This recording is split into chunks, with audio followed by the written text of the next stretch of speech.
Cotton cola. Paddington 2 is directed by Paul King and stars Hugh Bonneville, I was about to say Sally Field, Sally Hawkins, Ben Whishaw as the voice of Paddington, Brendan Gleeson, Hugh Grant, Jim Broadbent, Peter Capaldi, Julie Walters. There's a ton of British actors in this movie, which is obvious because it takes place in London. But anyways, it's a movie. If you don't know what it's a movie about a talking bear who lives in London with the Brown family, and this is the sequel to the absolutely amazing and charming Paddington.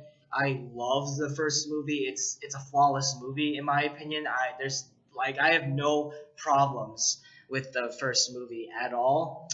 And the second one, in my opinion, is even better than the first movie. There is one flaw that I have with this movie, but I'll get to that later. But overall, I like this movie better than the first, and for good reason. It is so charming and sweet and emotional and incredible and just absolutely amazing. Just the directing, the writing, the visuals, cinematography, everything is great. Something that surprised me about both the first and second movie is that the CGI is actually really good. Like never once was I thinking, oh, like the CGI on Paddington doesn't look good at all. Like it's so obvious that it's fake. No, like it feels real, and not just because I get sucked into the story, but just also the CGI is really good. And something that's really neat about the first and second movie is how they tell exposition in this movie.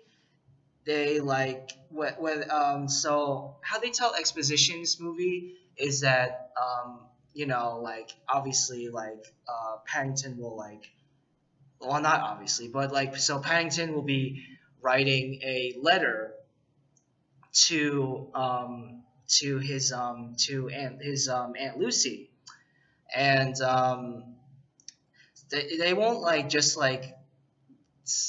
how do I explain this? They won't just cut to each of the member of the Brown family just doing this thing. I mean, they do that, but so let me tell you an example.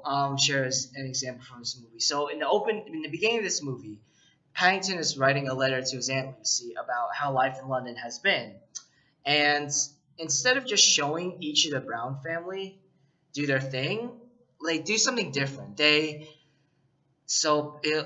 camera will focus on Paddington, and then it'll pan over to this dollhouse, and then the dollhouse will open, and it will show it'll be as if they're inside the Brown house, and we'll see each of the family members doing their own thing and what they've been up to, and stuff like this is just so clever and creative.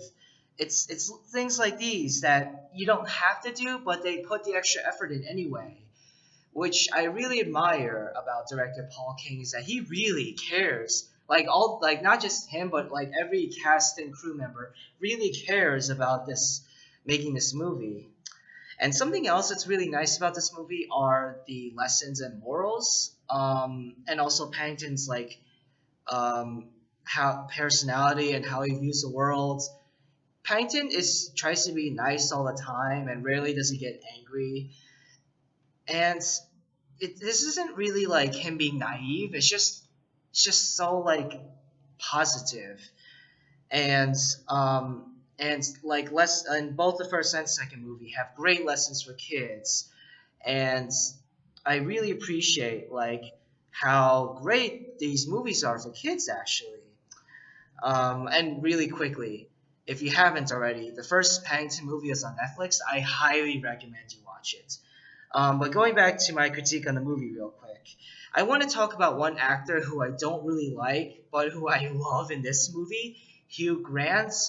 I don't really like Hugh Grant as an actor or as a person, but I really liked him in this movie. Not just his performance, but the fact that so basically Hugh Grant in this movie plays an actor, and he has all these disguises and personas.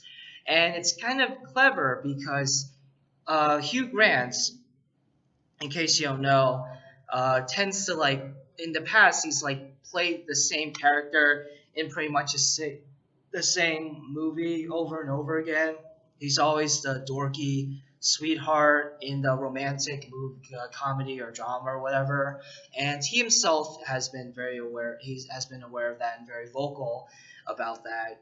So it's kind of clever in this movie how he plays like all these like separate like characters and it's just really clever.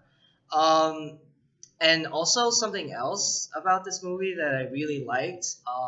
There's a scene where Paddington, he in this movie basically is about Paddington trying to get a gift for his Aunt Lucy for her 100th birthday, and he visits this shop and he sees this pop-up book of London, which becomes a big part of the plot, big part of the plot later on.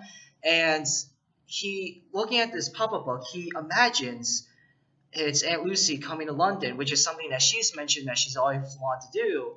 She coming to London and her and Paddington going around London, but they're not. It's not like them going through London. It's like it is them going to London, but instead of like physical people and buildings, it's the paper mache buildings and people from the pop-up book. And just stuff like that is just what makes this movie so great.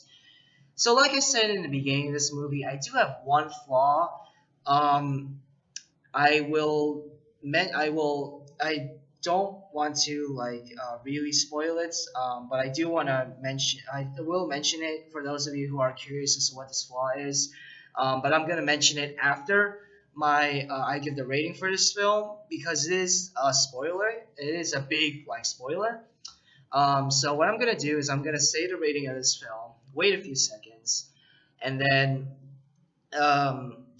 tell you what the only one flaw I have with this movie is. So my rating of this film is a perfect 10 out of 10.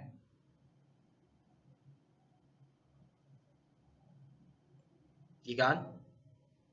Okay. All right. So, for those of you who are still here, who either have seen the movie or don't care about spoilers, here's my only flaw with the movie. So, at the end of the movie, his Aunt Lucy finally comes to London, and she arrives at the Browns' front door, and Paddington answers it, and they both hug, and then it just ends. There is a few stuff in the end credits, like pictures of Paddington and Aunt Lucy celebrating, and the Browns celebrating Aunt Lucy's 100th birthday. But I wish that like we saw that as part of the film and not part of the end credits. Like I don't know, I just felt like the film ended too early.